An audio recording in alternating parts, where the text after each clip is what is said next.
नवयुवक साथियों से मैं आग्रह करता हूं कि इन बातों को ध्यान से सुने और ध्यान भी रखें। एक पत्रकार विदेशी जो हमारे देश में आता है, नेहरू जी के पास गया, सोए मिले। रात के 1:30 बज रहे थे और सन्नाटा छा रहा था मेरे क्रांतिकारी साथियों।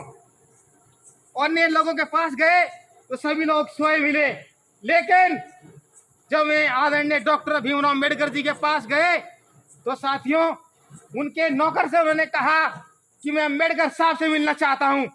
उन्होंने कहा कि इतने रात गए कि हाँ, मैं देखना चाहता हूं कि भारत की तरक्की के लिए कौन असल प्रयास कर रहा है।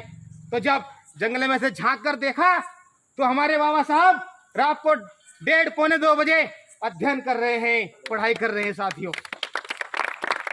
उस पत्रकार ने बाबा साहब से एक ही क्वेश्चन किया कि मैं ये जानना चाहता हूं, मैं भारत के प्रतिष्ठित व्यक्तियों के पास गया लेकिन मुझे अधिकतर सोते मिले, आप इस समय पढ़ाई क्यों कर रहे हैं साथियों?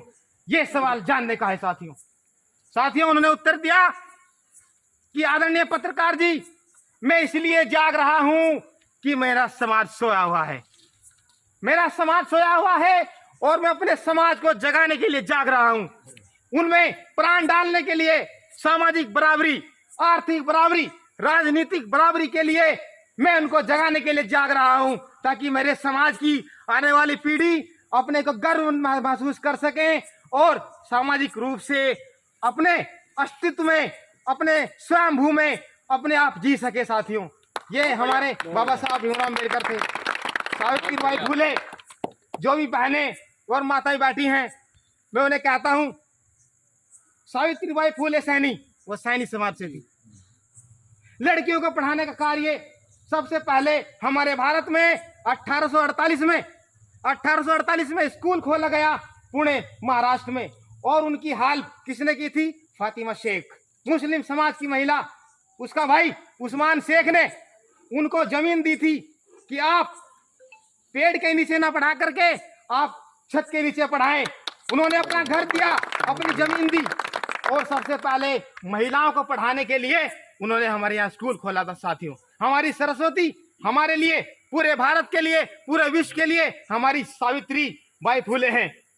और जिस समय वो पढ़ाने जाया करती थी वो अनपढ़ थी, उनके पति ने उनको पढ़ाया, ज्योतिराव फुले सैनी साहब ने उनको पढ़ाया।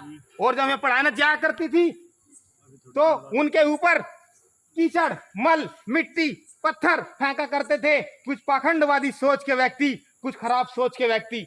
और होती हुई आई कि हे ज्योतिराव, मेरे ऊपर मल छिड़का जाता है, मेरे ऊपर कीचड़ छिड़का जाता है, मैं कैसे पढ़ाऊं, मैं